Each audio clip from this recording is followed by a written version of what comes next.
Hello, and thank you for joining me here at Why the Book Wins, where I compare books with their movie adaptations. My name is Laura, and today I am celebrating comparing 100 different books with their movie adaptations. So I've done 100 different book versus movie episodes, which is a huge milestone. And so I wanted to celebrate. So I decided to do a Q&A. So today I will be answering questions that you all submitted. So thank you to everyone who submitted questions. I really appreciate it.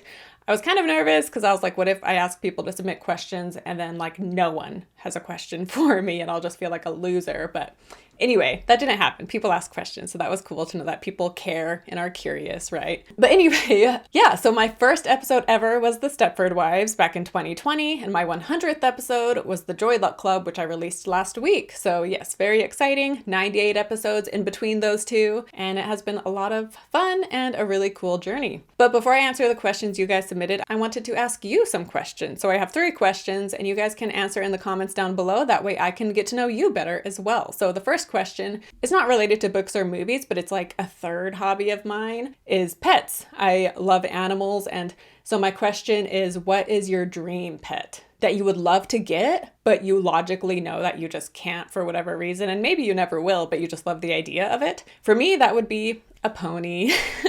Not to sound like a little girl, but I would love to get a pony. However, we don't have the yard for it. Not that they require much space, but still, we just don't have the yard. And they take a lot of work and time and money, it seems. And I would want to give it like a great life, right? And so I just know I don't have the money or time to do that. When I run and I see ponies in other people's yard, like the Shetland ponies, I'm just so jealous because they're just so adorable. And I've loved horses ever since I was a kid. So it would be awesome to have one, but I just logically know it probably will never happen. And then the next question is, what is the first movie you remember seeing in theaters? So mine is a funny one. It kind of goes along with the pony theme. But Seabiscuit was the first movie I ever saw in theaters, which I should do a book first movie for that. I read the book in 2017, so I should reread it and watch that movie again. Anyway, that was the first movie I saw, and I was already I forget what year that came out, but I was already 12 or 13, or I think I was 12, if I recall. Up until that point, I had never been to a theater. I know that's pretty crazy, but I never went to a theater until seeing Seabiscuit. So that was a huge occasion and I was so excited, and it's kind of a funny one to have for a kid to go see. But yeah, I have fond memories of that movie and that experience. And then next up, what book got you hooked on reading? And for me, that was, I loved reading and having books read to me, but the first chapter books that I got really into, I was going to say Narnia and The Little House on the Prairie books, because both of those series I absolutely loved. But even before that, there were those books like the Treehouse Library or something. I loved those series. I love the Wayside School books. So more of the little kid chapter books I still really loved. But as far as getting into Narnia and Little House on the Prairie is still definitely children's chapter books, but they are a step above some of those others, right? Also E.B. White, I loved, in his art chapter books. But yeah, so those are some of the books that got me hooked on reading as a child. So I will have these questions in the description if you need a refresher on what they were, and you can answer them down in the comments. But yeah, the first question I'm going to answer seems like a good one to kick this video off, and that is, what inspired you to start a Book First Movie YouTube channel? So for starters, this began as a podcast and a blog, and then a year into it, I was trying to decide where I wanted to go from here, and I decided to start a YouTube channel as well. So a year into it is when I started this YouTube channel. But yeah, the reason I started it at all to begin with. So as a kid, I loved books and movies both growing up. And then in high school, I was still reading a lot, but I think I became more passionate about movies at that point. And then after high school, I definitely was just all about the movies. However, in 2015, I started reading more again, just recreationally. Specifically, when it was a movie I liked that was based on a book, I sought out the book. So I was reading a lot of books that were adapted into movies. And in 2015, I was reading The Picture of Dorian Gray, and I remember thinking how cool it would be to start a blog comparing books and movies with their movie adaptations. However, I just didn't have the motivation. It was a cool idea, but I just wasn't motivated enough to learn how to start a blog because I'd never done that before. And so it just never happened. It just stayed in my mind as a cool idea. Flash forward to 2017, I had the idea to do it yet again, and my first one was going to be for Hugo, which is the Martin Scorsese movie. So I I'd seen the movie before and then I read the book, but then I just never wrote up the blog post. Like I didn't even do that part, let alone start an actual blog. So once again, I just lacked the motivation to actually do it. Sorry, I feel like I'm losing my voice. Anyway, flash forward yet again to 2020.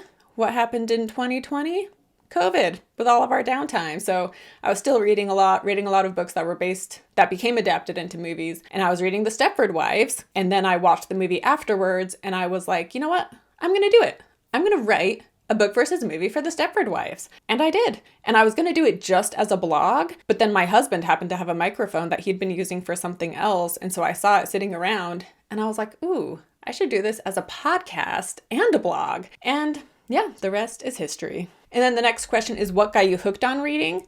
So like I said, when I was a kid, I've loved having books read to me. I loved having my parents and my older siblings read me books. And then once I could read myself, like it was instant. Like I've always loved books. And granted, like my parents both enjoy reading and like the majority of my siblings enjoy reading as well. So we were just a big reading and movie family. So I was almost just like born into it. So I do think it's so important to read books to your kids because I think that makes such a big difference. If I wasn't read books as a child, I don't think I would love reading as much as I do.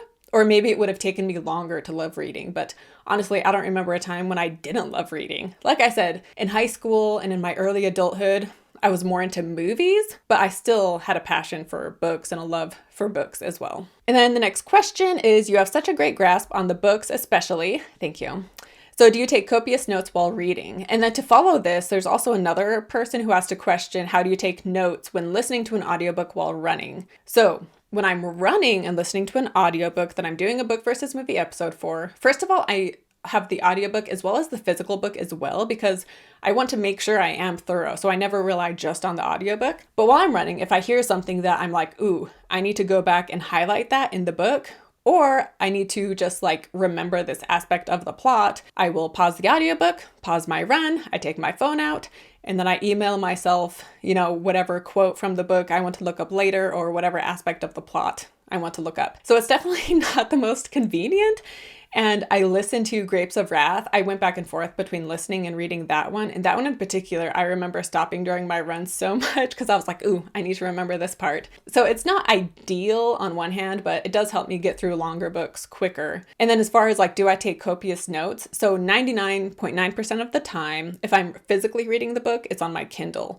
And so I highlight a lot on my Kindle, either because I know it's a quote I want to share in the episode, or it's just part of the plot that I want to make sure I remember because I want to talk about it. So I have a lot of highlights, and then when I'm done reading the book, I email those highlights to myself. And then as far as like taking actual notes, I don't often like write additional notes to go along with my highlights. If it's a longer book, I do because I'm worried stuff from the beginning I'll forget by the time I finish it. But for the most part, unless it's like a confusing plot, like Joy Luck Club, I knew going into that I wanted to take notes on the characters and their daughters. So it just kind of depends on the book. I don't always do physical notes. Usually it's just my highlights. And that's all I need. But depending on the book, sometimes I do take notes as well while I'm reading.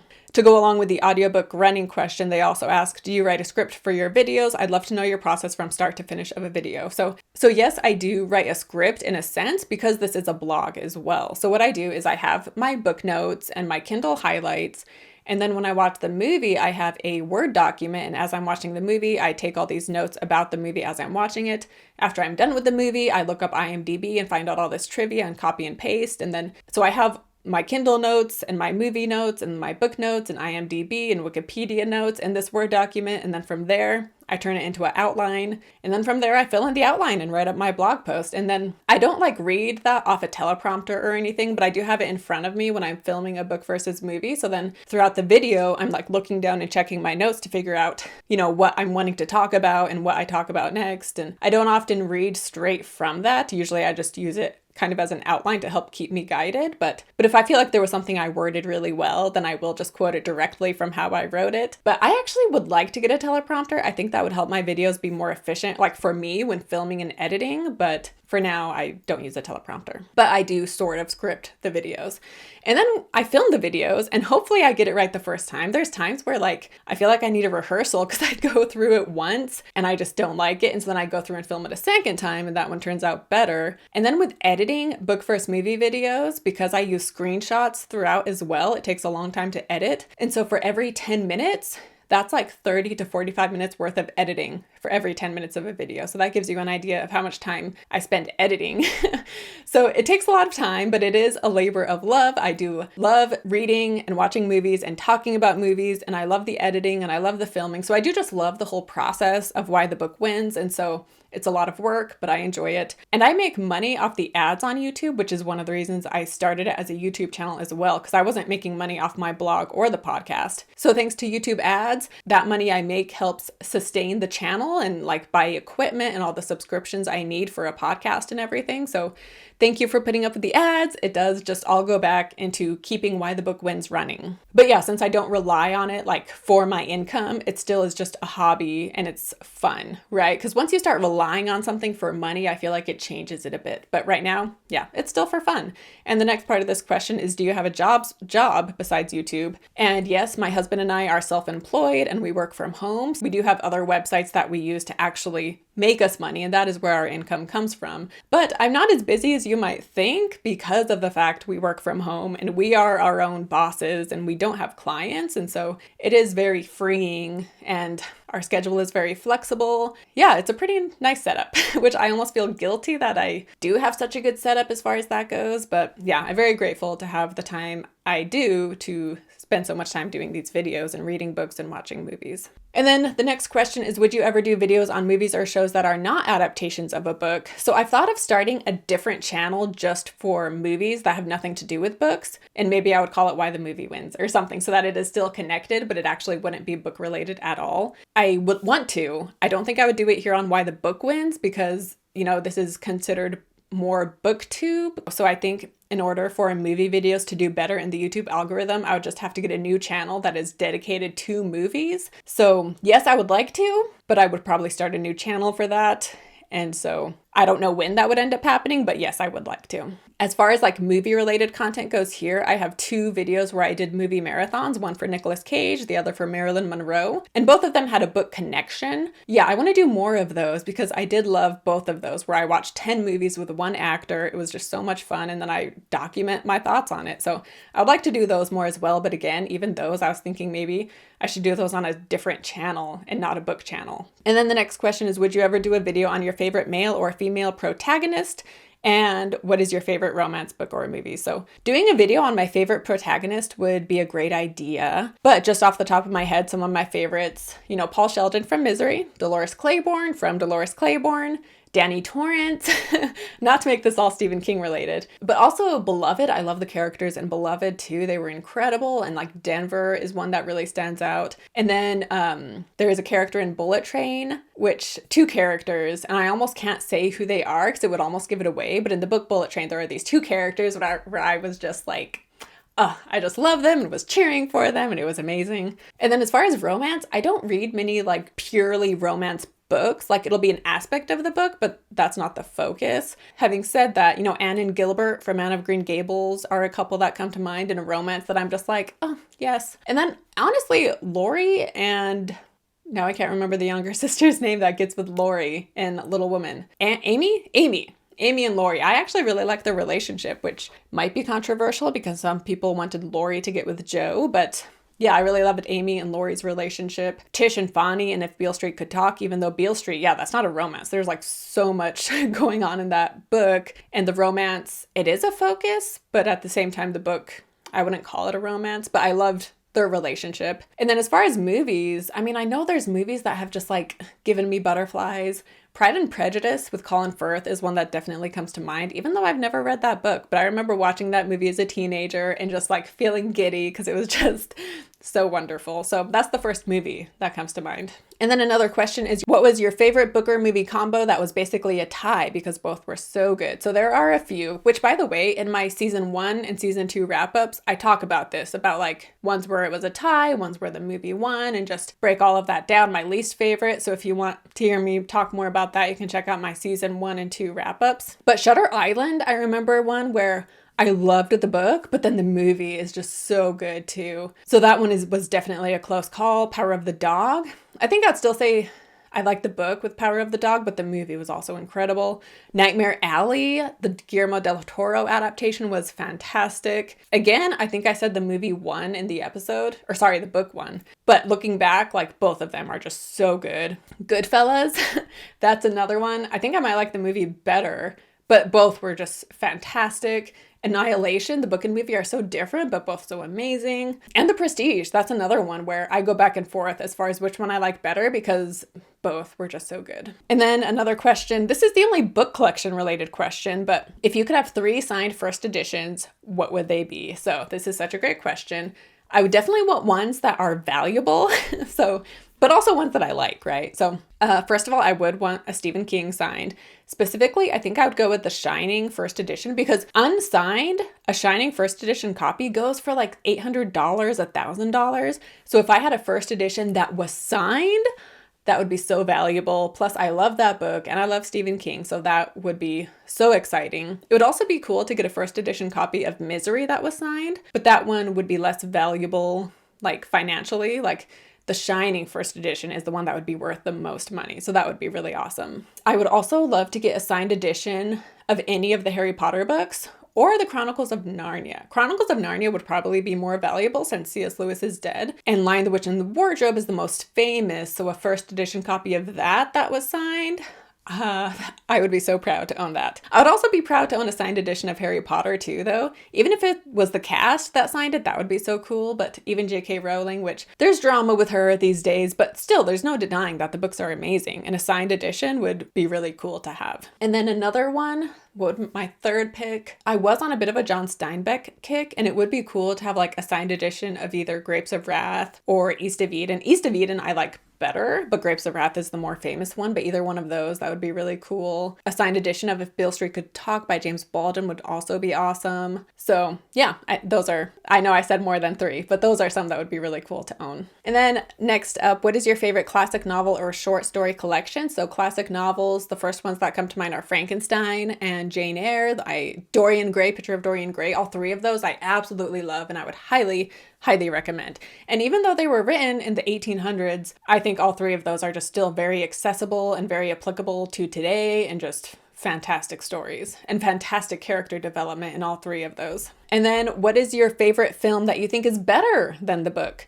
So this does happen on occasion. I may be called Why the Book Wins, but there are many times when I actually like the movie better. I mean, Cool Hand Luke is definitely one, which I was just talking about that on a previous video I filmed, but Cool Hand Luke, I like the movie better than the book. Mystic River, actually, I think I like the book better than Mystic River, but that is a great movie as well. But The Drop, which is another Dennis Lehane, that is like a full novel. It started as a short story and then a movie, and then he wrote a novel to go along with the movie, so it was kind of written in a weird order, but that one I like the movie better than the book. And then Girl Interrupted was one that I know I had a hard time deciding which one I liked better, because there were aspects of the book I definitely preferred, but then there were things about the movie that I liked too. So I almost think the movie won on that one. The Uninvited is a recent one I did where I definitely liked the movie better as well, because the book was just kind of boring. Oh, and then The Silent Twins, that's another recent one where I definitely liked the movie, The Silent Twins, better than the book. And I think that wraps it up for questions. Thank you guys so much again for submitting questions. Thank you for supporting this channel, and thank you to those who are subscribed and who like my videos,